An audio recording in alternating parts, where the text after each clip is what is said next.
So here's what I think the Epstein files is, and nothing is for certain, right? Um, Epstein was killed earlier than the date that uh, they wheeled him out of that prison with a rubber mask, with a latex or something mask on. They wanted to get rid of their unimportant people that are sloppy, like and this is going to be strange, but Jeffrey Dahmer um, was protected by the Fraternal Order of Police. That's why they brought that naked Asian. He was like a melanistic Asian or something. Like, you know how they have like black Asians, like, I don't know. But it was like, some people said he was a black kid. Some people said he was an Asian kid. And he was running around naked, heavily drugged, and he had a little tiny hole drilled in his head. But instead of taking him to detox or for a medical evaluation or anything, they took him back to Jeffrey Dahmer's house because they wanted him to get his shit together. He was basically freelancing the adrenochrome, right? He was getting adrenochrome outside of, you know, the safe, you know, like, you know, the safety of the little order that he was in. And Epstein, or at least Ghislaine, was sloppy. And she gave JonBenet Ramsey Sr. A legal advice, like attorney. She gave him a lawyer, her own lawyer. So and like later on, he even got a lawyer that went to live in Florida so that he can work for Trump. But that doesn't indict Trump. Like, I still think, like, just being around all of these powerful, like, these power jockeys and shit, it's a numbers game. Like, eventually you're gonna know somebody who's involved in that. But it's a controlled, it's like a controlled burn. Like, you're getting rid of their weak links. Like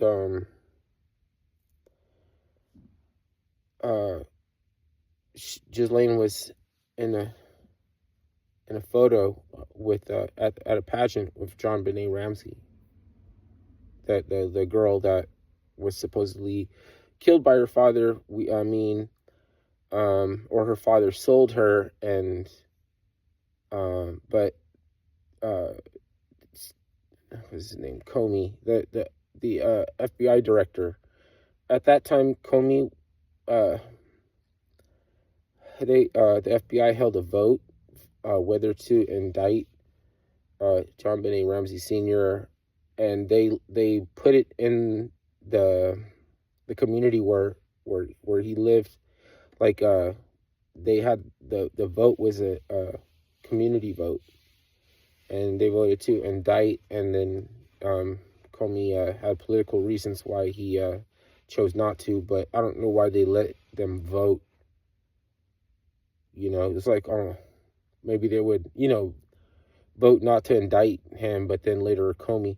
So, like, if you see, like, what's his name? Keir, something Starmer, you would think that he's important. You know what I mean? Like, he's the Prime Minister of England or something like that, but he's not important to them.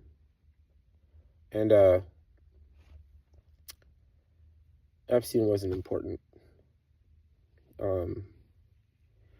So they burned those loose ends and, you know, tidied up the secrecy, and what we're getting is what we're allowed to see. It's not just placating us. They're not placating us, but they're giving us the responsibility similar to how there was a community vote about JonBenet Ramsey. They're letting us, like, kind of push them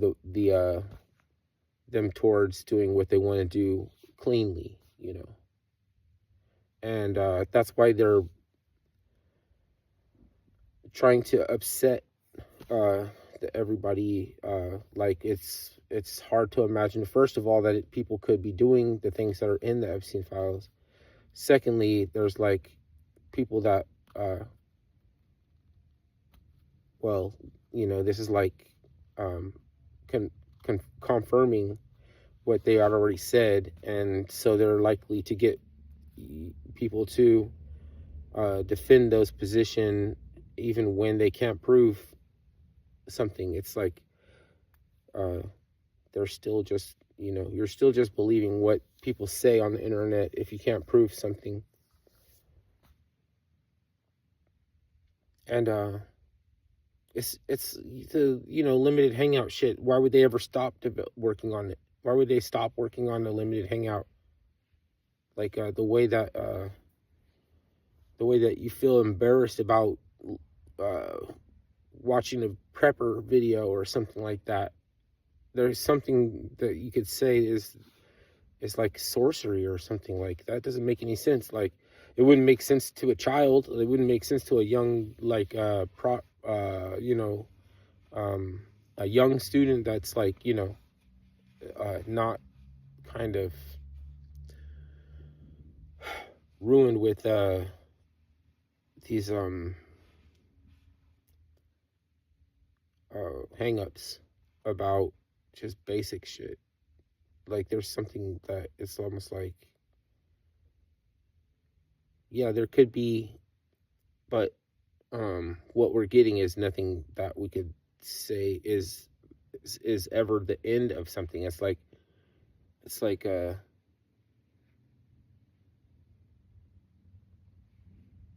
gonna get away with a lot, and it feels like we're being placated, but we're being sent off.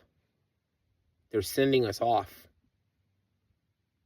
and they're sacrificing guilty. Maybe they're sacrificing people that are guilty of something. But it's a control exercise. It's like to try to keep things in control, from getting out of control. As far as not affording anonymity, when like it makes everybody feel stupid that we get these theories that we can't prove, and then we get it like attached to those theories. Like it's going to be upsetting to find out that some of the stuff in the Epstein files is maybe preposterous. It's like, well, the proof is that you could see that, like, it was released. They like, it's a piece of paper. They didn't just release Epstein files. They just released some pieces of paper, like a reproduction. What's it called? A replica. It's a replica. And it's to fill everybody's tolerance for this type of shit to the brim, so that nothing more can enter. Because it's like upsetting. Like, it's upsetting, and we've had it up to here with this, and we don't have room to, like, we can block out anything more, especially if you're trying to say that after all this it was fake, or after all this Epstein wasn't real. Like, it's not humanly possible for him not to be real, when I've seen him on talking and everything. But and that wasn't a latex mask, but it's easy to say that they killed him before the time that they said he died. And then when you're saying Epstein didn't kill himself, you're just confirming that when he died in prison. You're saying if Epstein didn't kill himself, he died in prison somehow, right? So they're getting us to help us bury whatever shit, because that wouldn't even apply to, like, it wouldn't even be relevant to Epstein if he was killed at a different time.